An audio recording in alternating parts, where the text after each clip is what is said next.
L'Ajuntament de Manresa ha posat en funcionament 4 radars informatius que no tenen funcionalitat sancionadora, sinó que pretenen sensibilitzar els conductors de la velocitat a la qual realment circulen, de forma que la puguin adaptar a l'establerta per la via.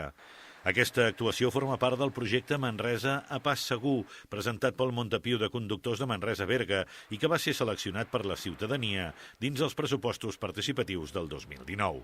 Els radars tenen l'objectiu de reduir els atropellaments i sensibilitzar respecte de la velocitat dels vehicles i garantir una major seguretat als passos de vianants. El radar informa de la velocitat del vehicle i, si aquesta és l'adequada, apareix en pantalla en color verd i seguidament amb una emoticona amb una cara somrient. Per contra, si la velocitat és superior a la permesa, la informació lluminosa de la velocitat és en color vermell, seguida d'una cara de tristesa. S'han instal·lat a la carretera del Pont de Vilomara amb el carrer Trieta, a l'Avinguda de les Bases de Manresa amb el carrer Cintaires, a l'Avinguda dels Dolors amb el carrer Estanislau Casas i a la carretera del Pont de Vilomara entre els carrers de Domènec i Muntaner i Sant Joan de Déu.